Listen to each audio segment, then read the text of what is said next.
Finance in itself is not merely a tool of exchange, but a common language of humanity. IT is a language that transcends borders. Understand, for this reason, finance has become the invisible thread, connecting all civilizations, from ancient to modern times, from Asia and Europe to Africa and the America. Because if we turn back the wheel of time, we see that ancient civilizations like Egypt, Mesopotamia, Greece, and Rome laid the first foundations for our financial systems. The ancient Egyptians recorded taxes and lent grain from their massive reserves along the Nile. The Babylonians used cuneiform tablets to record debt contracts. The Greeks invented silver coins, and the Romans integrated them into a financial management system that spanned their empire, turning currency into an instrument for controlling power. Each Roman coin was not just a medium of exchange, but also an affirmation of authority, with the emperor's image stamped on it, like an eternal seal in the Middle Ages. Trade revived, and with it came major financial innovations. In Italy, particularly in Florence and Venice, banking families like the Medici rose to prominence, controlling the flow of money across Europe. They not only lent money to monarchs to wage wars, but also sponsored the arts, contributing to the splendor of the Renaissance. At that time, banking was both an economic and political power, even determining the rise and fall of entire dynasties. During the Age of Discovery, as ships crossed oceans to find the New World, finance became the primary engine, driving the first wave of globalization. Gold and silver flowed from the Americas to Europe, creating a period known as the Price Revolution, when currency and trade exploded as never before. Massive trading corporations, like the Dutch East India Company, were established as joint stock companies, allowing thousands of investors to pool their capital. From this, the concept of shares officially emerged, and the stock market was born. But as is the law of nature, wherever there is an opportunity for wealth, there is a risk of collapse. The world witnessed its first financial bubble, the tulip mania in the Netherlands. The price of a single tulip bulb was driven as high as that of a house, and when the bubble burst, it all vanished, leaving behind bitter lessons. Yet humans are relentless in their pursuit of profit, and after this bubble came others. From the Mississippi Company scheme to the British railway mania, finance has always been intertwined with greed, and greed always outpaces reason. The 19th and 20th centuries were a period when finance reached maturity. The Industrial Revolution changed everything. The immense demand for capital for factories, railways, mining, and electricity made banks and financial markets the lifeblood of the economy. London became the financial capital of the world, and then New York rose to prominence, especially after the United States emerged victorious from World War II. The 1944 Bretton Woods Conference placed the US dollar at the center of the international financial system, pegged to gold, making America the ultimate holder of power. But nitrogen monoxide power is permanent. In 1971, the US ended the gold standard. The dollar was now backed only by faith. But this very freedom ushered in the era of fiat money, where governments could print currency and adjust the money supply according to economic needs. From this, the foreign exchange market exploded, with trillions of dollars traded daily, making it the largest market in the world.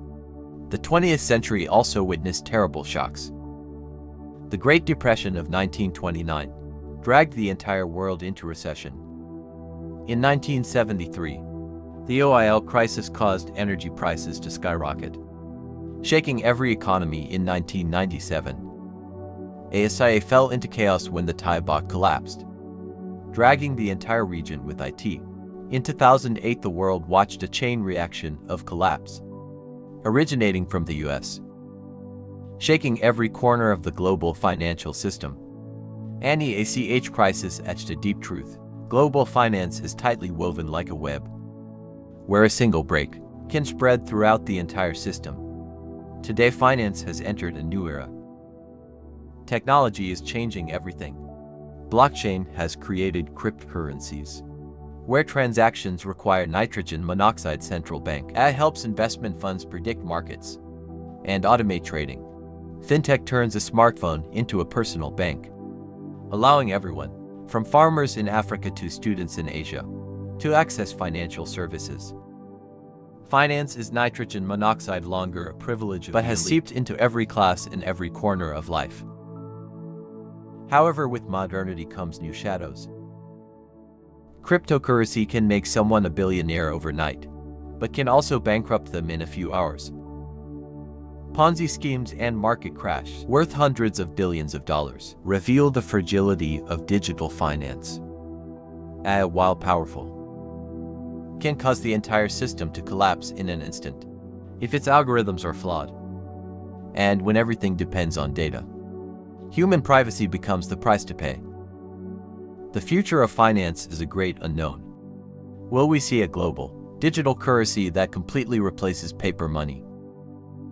Will AI control the markets, making decisions so fast that nitrogen monoxide human can keep up? Can developing nations escape their dependence on financial superpowers? And can finance become a tool to save the Earth from climate change?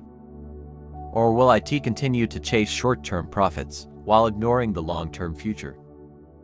One thing is certain: finance will never disappear. IT will continue to evolve, to change its form, but its essence will remain the same. A mirror reflecting the greed, fear, and hope of humanity. From the exchange of grain for goats in ancient and times to the lines of blockchain code today. That journey has never stopped. And in that endless flow, finance will forever be the unending story of humankind. A story that each generation contributes to, writing with its own decisions, mistakes, and aspirations for greatness. The history of world finance is shaped not just by numbers but by people. Names that have left a deep imprint not only on ledgers, but on the course of human history. One of the most prominent names is the Rothschild family. Starting from a small goldsmith shop in Frankfurt, through their wisdom and a vision far ahead of their time, they built a banking network spanning Europe. In the 19th century, the five sons of Mayer Amschel Rothschild each managed a major financial center: London, Paris, Vienna, Naples, and Frankfurt. They not only lent money to governments, but also decided the outcomes of wars. Because in many battles, money was sometimes as important as bullets. It was often said, when Rothschild sneezes, Europe catches a cold, a testament to the family's immense financial power. Across the Atlantic, another name rose to prominence: John the Rockefeller. From humble beginnings, he built the Standard Oil empire, becoming the world's richest man and one of the most influential figures in the history of capitalism. Criticized for his monopolistic business practices, Rockefeller was also renowned for his philanthropy, contributing a vast fortune to education and medicine. He was proof of a truth: finance not only creates personal wealth, but can also change the face of society. Then came Warren Buffett, the Oracle of Omaha. He did not chase flashy financial trends, but chose to invest patiently, focusing on long-term value. From a boy who loved mathematics, he became one of the most successful investors of all time, a symbol of discipline and wisdom in finance.